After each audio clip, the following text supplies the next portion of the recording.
आदमी हारता कब है? जब उसकी लड़ाई अपने अपनों से होती है। क्योंकि परायों को तो कोई मतलब ही नहीं है कि वो क्या चाहते हैं। जब अपने उसे समझ नहीं पाते या समझते हैं तो भी उनको ध्यान नहीं देते कि इनको क्या चाहिए। आज मैं आपके सामने लेकर के आया हूँ जो हमारे युवाओं की जो देश की स्थिति है। वो लोग थोड़ा सा गलत ट्रैक, चिंता का विषय है और वो गलत ट्रैक पे जा रहे हैं।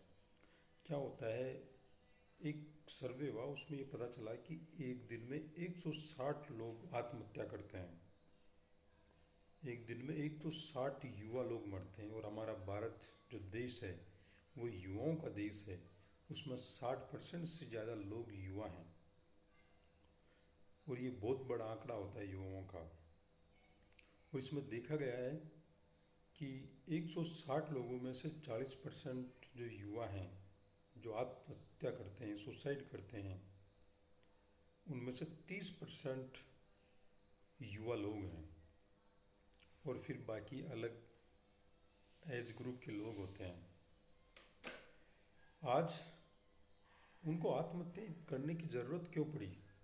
जब ऐसी घटनाएं देखते हैं और सुनते हैं तो मन में अजीब सा दुख दौड़ पड़ता है कि हमारा देश किस दिशा में जा रहा है। इन युवाओं के साथ ऐसी क्या मजबूरी आ गई कि उनको आत्महत्या करनी पड़ी? बड़ा गंभीर विषय है ये। और ये किसी व्यक्ति की, किसी लड़की की आत्महत्या करना केवल उसका जीवन समाप्त करना ही नहीं होता, साथ ही साथ उस परिवार संबंधित सभी लोगों को जो उसके डिपेंडेंट थे, जो उससे संबंधित लोग थे, उनको जीवन भर वो तकलीफ सताती है। वो उसकी यादें, उसका अपनापन, वो सारी चीज़ें उनके साथ ही चली जाती है। और एक दर्द उम्र भर के लिए वो छोड़ के चले जाते हैं। आज मैं बता दूं, कोई भी युवा अगर सुसाइड करता है तो उसकी खुद की अपनी समस्या नहीं है, वो उसका खुद का निर्णय नहीं है। ये वो एज ए सोसाइटी ऐसा हो पा रहा है। क्या होता है, जब उसके अभिभावक, उसके पेरेंट्स, उनके रिश्तेदार, उनके टीचर्स भी सोचते हैं कि ये बहुत अच्छा कुछ करेगा, और जब वो लड़का, वो युवा उनकी अपेक्षाओं पर खरा नहीं उतरता तो उसे लगता है कि यार मैं कहीं अपने परिवार वालों को, अपने साथ वालों को मैं थोड़ा उनकी उम्मीदों पर खरा नहीं उतर रहा। तो वो ऐसी चीज़ें उनके दिमाग में हैवी होती है। और आज की ज़माने में प्रतियोगिता भरा माहौल है।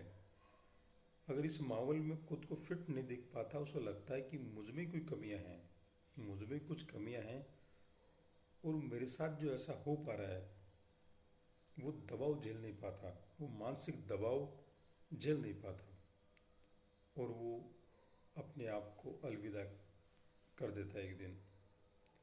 बड़ा दुख के साथ मैं ये वीडियो बना रहा हूँ और इसके पीछे एक ही कारण है कि जो आत्महत्या के जो विचार आते हैं उसमें उनके पेरेंट्स, उनके जो रिश्तेदार और जो उनके टीचर्स हैं, वो ये समस्या उन्होंने बढ़ाई है। क्योंकि औरों को तो मतलब ही नहीं है ना। माँ बाप को अपने बच्चों का कैरियर देखना है, टीचर्स जो मेहनत कर पा रहे हैं उनके साथ, उनको रिजल्ट चाहिए। अभिभावक जो ये नहीं दिख पाते कि उनका जो बच्चे का मानसिक संतुलन कितना अच्छा है, कितना बुरा है, वो किस परिस्थिति में है, बस वो एक दौड़ सी दौड़ दौड़ रहे हैं बिना मतलब की। कितना बच्चा खुश है इस बात पर नहीं देख रहे हो, कितना बच्चा मेरा कितना खुश हो पा रहा है, बस वो अंधी दौड़ में दौड़ रहे हैं। तो यहाँ मैं आपको क्लियर कर दूँ, अगर ऐसा कुछ हो पा रहा है तो जिम्मेदारी बनती है उनके माँ बाप की, साथ ही साथ उनके पेरेंट्स की और उनके रिश्तेदारों की। आप थोड़ा समझें और ये जानने का प्रयास करें कि ऐसा हो क्यों पा रहा है, उनको महसूस करें। अगर ऐसा है तो आप ज़रूर उनकी हेल्प करें और उनका दबाव, जो मानसिक दबाव है, ऐसा माहौल ना बनाएं, ऐसा खुला और स्वतंत्र वाला माहौल उनको दें ताकि वह इस तरह की चीज़ों से बच सकें। ये देश के लिए बड़ा नुकसानदायक है। जब एक युवा अपनी जीवन लीला समाप्त करता है तो ये बड़ा दुख का बात दुख का बात होती है। साथ ही साथ परिवार का तो दुख होता है, इस देश को भी नुकसान हो पाता है। तो वो सारे पेरेंट्स अपने बच्चों पर नाजायज़ प्रेशर न डालें। जो सपने उन्होंने अपने जीवन में पूरे ना करे हैं, वो प्लीज़ अपने बच्चों को उन सपनों को पूरा करने के लिए उन पर दबाव ना बनाएं। वो आपका बच्चे आपके हैं, पर बच्चा क्या चाहता है, उसके सपने क्या हैं, आप अपने सपने बीच में मत गुजरो। आप अपने सपने बीच में मत अड़ाए। उनका अपनी खुद की लाइफ है, उनको अपने हिसाब से जीने दें। नहीं क्या होगा कि हम रोज़ सुन पाते हैं कि फला व्यक्ति का लड़का ऐसा हो गया, फला ने आत्महत्या कर ली। ये बढ़ता जा रहा है। और मैं आपको बता दूं, ये जो आत्महत्या का आंकड़े हैं वो पिछले सालों की तुलना में बढ़ रहे हैं और करीबन 4% इसमें इजाफा हुआ है। यानी कि 4% आत्महत्या के मामले बढ़े हैं, जो कि एक राष्ट्रीय औसत से दुगना होता है। ये बड़ा अफसोस की बात है, बड़ा दुख की बात है कि हमारा देश कहाँ जा रहा है, उन युवाओं का भविष्य कहाँ जा रहा है। और मैं आपको एक और बात बता देता हूँ कि जो आत्महत्या का जो भी आपके मन में जो विचार आ रहा है, वो आप ये देखें कि जीवन आपका अपना खुद का नहीं है। आप इसके मालिक नहीं हो। आपके को पैदा करने वाले आपके माँ बाप हैं। आपको पोषण देने वाली ये जन्म भूमि है। आपका अपना कोई नहीं है।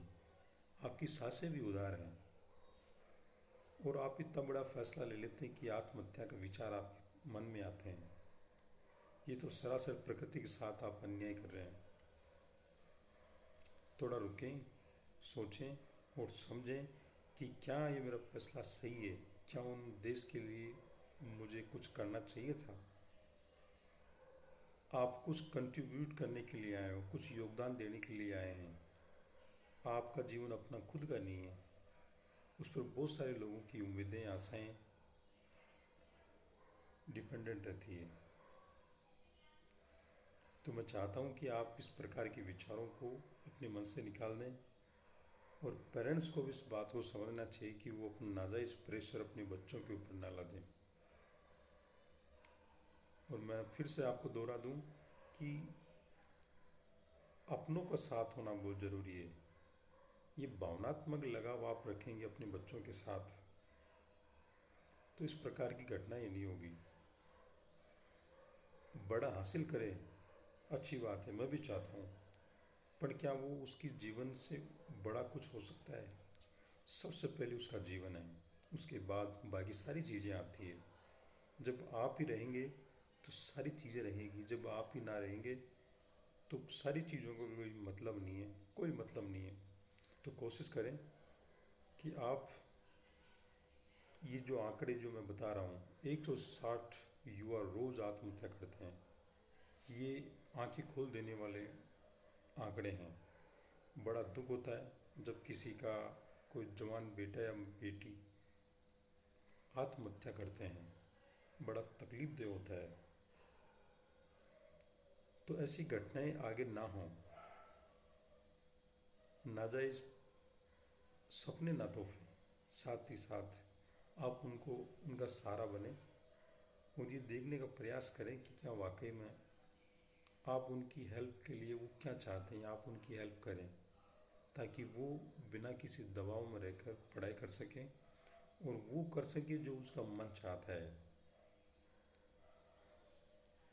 दोस्तों, मुझे काफ़ी अफसोस के साथ, बड़ा दुख के साथ ये वीडियो बनाना पड़ा।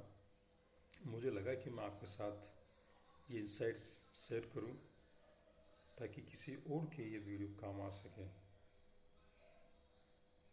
ये राष्ट्र के ऊपर जब कोई बात आती है, राष्ट्र के युवाओं पर कोई बात आती है, जो राष्ट्र का जो भविष्य है इन युवाओं में है, जो 60% आबादी को लिए हुए हैं वो युवा हैं।